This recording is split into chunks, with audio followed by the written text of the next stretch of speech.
সেই 1400 বছর আগেকার সময়, চারপাশে বংশ, গোষ্ঠী আর ক্ষমতার দ্বন্দ্ব। যার বংশ যত সমৃদ্ধ, যত মর্যাদা সম্পন্ন, নেতৃত্ব আর অহংকারের বড়াই তার তত বেশি। বংশমর্যাদার প্রতাপ আর ক্ষমতার জোর সেখানে এত বেশি প্রগাঢ় ছিল যে নিচু বংশের কিংবা অপ্রসিদ্ধ বংশের কারো সাথে সেই সময়ে সম্পর্ক পাতানোটা ছিল রীতিমতো মানহানিকর ব্যাপার। এমন একটা সময়ে, এমন একটা সমাজে যদি কারো বংশের নাম নিশানাও না পাওয়া যায়, যদি নাই জানা যায় সে কোন বংশের, কিংবা অজ্ঞাত থেকে যায় তার বংশ পরম্পরা, তার ব্যাপারে সমাজের চাহনি আর আচরণ তখন কেমন হবে তা কি অনুমেয় নয়? হ্যাঁ, এমন একজন সাহাবী হলেন জুলাইবিব রাদিয়াল্লাহু আনহু। অন্য অনেক সাহাবীর মতন তিনি খুব বেশি আলোচিত নন। জুলাইবিব শব্দের অর্থ হল যিনি বেশি খাটো। তার শারীরিক গড়ন স্বাভাবিকের তুলনায় খাটো হওয়াতে তার নামই হয়ে যায় জুলাইবিব। কেবল খাটোই নন, তার গায়ের রং ছিল কুচকুচে কালো। একে তো বংশ পরম্পরা অজানা, তার ওপর আবার খাটো আর কালচে গাত্রবর্ণ। সব মিলিয়ে ওই সমাজের সাধারণ লোকদের কাছে তিনি যে অবহেলিত আর উপেক্ষিত থাকবেন তা বলাই বাহুল্য। বিয়ের ব্যাপারে জুলাইবিব রাদিয়াল্লাহু আনহুকে কেউই পছন্দ করত না। বংশমর্যাদা নেই, কালচে গায়ের রং, কৃষকাই শরীর, এমন একজন লোকের সাথে ওই সমাজে কেউ মেয়ে বিয়ে দেবে তা কি কল্পনা করা যায়? কিন্তু জুলাইবিব রাদিয়াল্লাহু আনহুর যে বড্ড সংসার পাতানোর শখ। একটা ছোট্ট কুঁড়ে ঘর, একটা ছোট্ট সংসার, তাতে আলো করে আসবে এক ঝাঁক তারকা। সেই তারাদের ঝিঁকিমিকি আলোয় সেই পাখিদের কিচিরমিচির কলরবে ভরে উঠবে উঠোন। এমন স্বপ্ন কে না দেখে দুনিয়ায়? জুলাইবিব রাদিয়াল্লাহু আনহু দেখেছিলেন, কিন্তু সমাজ যে বড্ড নিষ্ঠুর। এখানে হৃদয়ের পবিত্রতার চেয়ে বাহ্যিক সৌন্দর্য আর মনুষ্যত্বের চেয়ে বড় করে দেখা হয় বংশমর্যাদা। একদিন এক প্রশস্ত বিকেলে খুব মন খারাপ করে নবীজি সাল্লাল্লাহু আলাইহি ওয়াসাল্লামের কাছে এলেন জুলাইবিব রাদিয়াল্লাহু আনহু। এই একটা মানুষের কাছে এসেই তিনি শান্তি পান, দুদণ্ড সুখ দুঃখের কথা বলতে পারেন। নবীজি সাল্লাল্লাহু আলাইহি ওয়াসাল্লাম ব্যতীত এই তল্লাটে জুলাইবিব রাদিয়াল্লাহু আনহুর আর কোনো বন্ধু নেই। নবীজি সাল্লাল্লাহু আলাইহি ওয়াসাল্লামের পাশে বসে ওই আদিগন্ত নীল আকাশের দিকে অপলক তাকিয়ে রইলেন তিনি। নবীজি আঁচ করতে পারলেন জুলাইবিব রাদিয়াল্লাহু আনহুর মর্মযাতনা। অন্তরের গহীনে সংসার পাতানোর যে অদম্য ইচ্ছে তার, সেই ইচ্ছে থেকেই যে এমন হাহাকার করা প্রশ্নের আবির্ভাব তা নবীজি সাল্লাল্লাহু আলাইহি ওয়াসাল্লাম ধরে ফেললেন। তিনি বললেন, জুলাইবিব, আমি কি তোমার বিয়ের ব্যবস্থা করব? নবীজি সাল্লাল্লাহু আলাইহি ওয়াসাল্লাম বিয়ের ব্যবস্থা করবেন জুলাইবিবের, যার ধুলো লেগে ধন্য হয়েছে গোটা ধরনী, যাকে রব্বুল আলামিন বাছাই করেছেন জগতের রহমত হিসেবে, যার আঙ্গুলি হেলনে দু টুকরো হয়ে যায় দূর আকাশের চাঁদ। সেই মানুষটা জুলাইবিবের বিয়ের বন্দোবস্ত করবেন? এটা কি স্বপ্নেরও অতীত নয়? জুলাইবিব, যাকে সমাজের মানুষ পছন্দ করে না, যার নেই কোনো বংশীয় মর্যাদা কিংবা ক্ষমতার উৎস, ঠিক তার জন্যে নিজেকে অন্যের দুয়ারে নিয়ে যাবেন স্বয়ং রাসূলুল্লাহ সাল্লাল্লাহু আলাইহি ওয়াসাল্লাম। তা কি ঘোর লাগা মধুর কোনো স্বপ্নের চাইতেও বেশি কিছু নয়? কিন্তু ইনি যে আল্লাহর রাসূল সাল্লাল্লাহু আলাইহি ওয়াসাল্লাম, সর্বশ্রেষ্ঠ নবী হয়ে এসেও যিনি মিশে যান মাটির সাথে, সবচাইতে সম্ভ্রান্ত বংশের হয়েও যার কাছে বংশমর্যাদার কানা করিমূল্য নেই। নবীজির কথা শুনে আনন্দে নেচে উঠল জুলাইবিব রাদিয়াল্লাহু আনহুর মন। এর চেয়ে স্বস্তিদায়ক কোনো কথা জুলাইবিব রাদিয়াল্লাহু আনহু কি এর আগে কখনো শুনেছিলেন? এর চেয়ে তৃপ্তিদায়ক কোনো আশার আলো কখনো কি তার সামনে প্রতিভাত হয়েছিল? নবীজি সাল্লাল্লাহু আলাইহি ওয়াসাল্লামের দিকে অপলক তাকিয়ে থাকলেন জুলাইবিব রাদিয়াল্লাহু আনহু। তার চোখে মুখে মুগ্ধতার অপার বিস্ময়। ঠিক নবীজি সাল্লাল্লাহু আলাইহি ওয়াসাল্লাম জুলাইবিব রাদিয়াল্লাহু আনহুর বিয়ের তোড়জোড় আরম্ভ করলেন। এক আনসারী সাহাবীকে ডেকে জিজ্ঞেস করলেন, তুমি কি তোমার কন্যাকে বিয়ে দিতে চাও?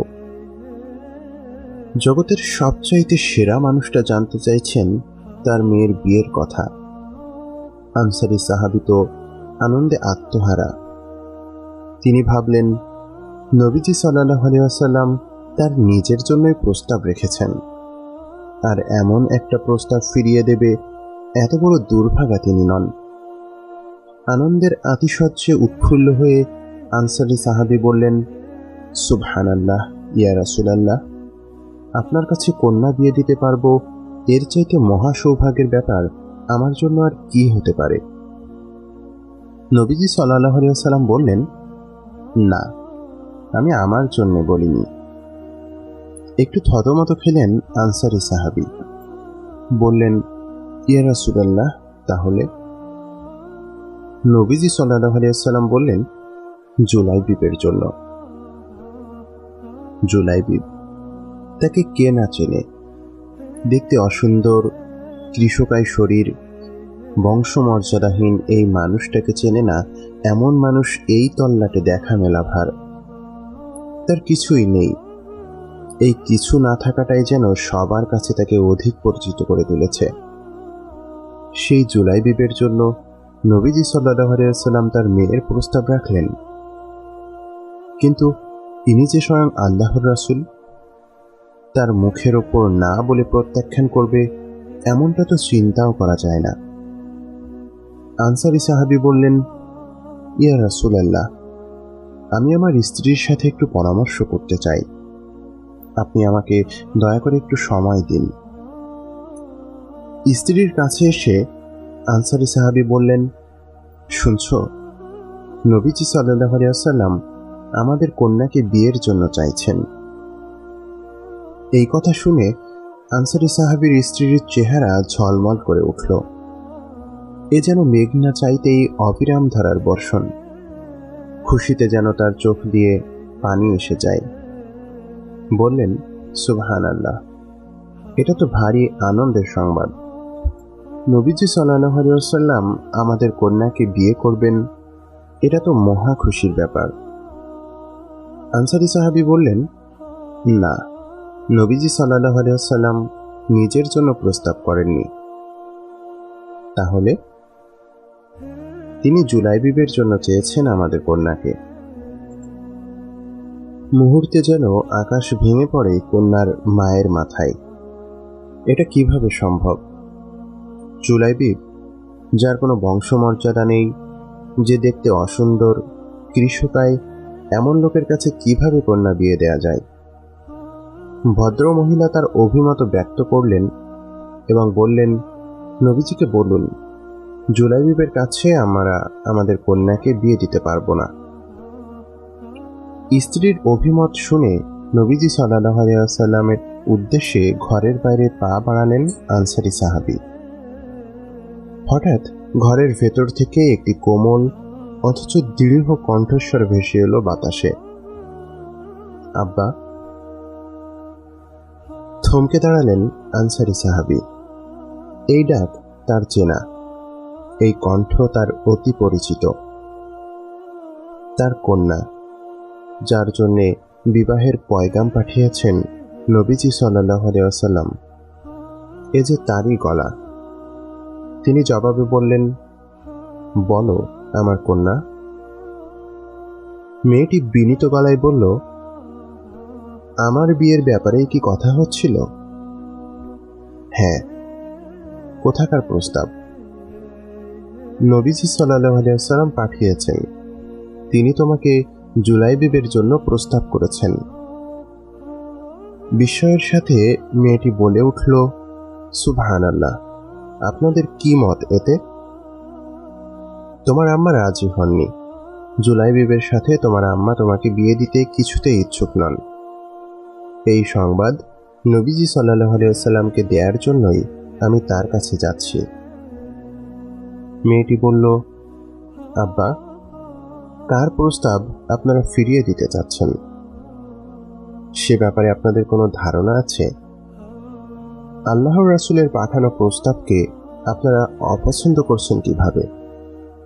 আপনারা কি কুরআনের এই আয়াত শোনেননি, যেখানে বলা হচ্ছে আল্লাহ ও তার রাসূল কোনো বিষয়ে ফয়সালা দিলে কোনো মুমিন পুরুষ কিংবা মুমিন নারীর জন্য সেই বিষয়ে তাদের কোনো ভিন্ন সিদ্ধান্তের ইখতিয়ার সঙ্গত নয়, আর যে আল্লাহ ও তার রাসূলের অবাধ্য হয় সে স্পষ্টতই পথভ্রষ্ট হয়। সূরা আহজাব আয়াত ৩৬। আব্বা, নবীজির পাঠানো প্রস্তাবের ব্যাপারে আমার কোনোই দ্বিমত নেই। তিনি নিশ্চয়ই আমার জন্য অকল্যাণকর কোনো কিছুই চাইবেন না। আমি সন্তুষ্ট চিত্তে এই প্রস্তাবে রাজি আছি। আপনি দয়া করে আমাকে নবীজি সাল্লাল্লাহু আলাইহি ওয়াসাল্লামের কাছে নিয়ে চলুন এবং তাকে বলুন তিনি যেন আমার বিয়ের ব্যবস্থা করেন। এই মহীয়সী নারী, যার সাহস, সততা আর সত্যিকার আল্লাহ ভীতির কাছে সেদিন পরাজিত হয়েছিল বংশমর্যাদার গৌরব, যার দৃঢ়তার কাছে ভেঙে পড়েছিল বাহ্যিক সৌন্দর্যের দেয়াল, দুরন্ত সাহসের এই রমণীর সাথেই নবীজি সাল্লাল্লাহু আলাইহি ওয়াসাল্লাম জুলাইবিব রাদিয়াল্লাহু আনহুর বিয়ে দেন। একটা সংসার পাতানোর যে অদম্য অথচ অসম্ভব স্বপ্ন বুকে লালন করেছিলেন জুলাইবিব রাদিয়াল্লাহু আনহু, সেই স্বপ্নটাকে পূর্ণমাত্রা দিতে সর্বাগ্রে এগিয়ে এসেছিলেন নবীজি সাল্লাল্লাহু আলাইহি ওয়াসাল্লাম।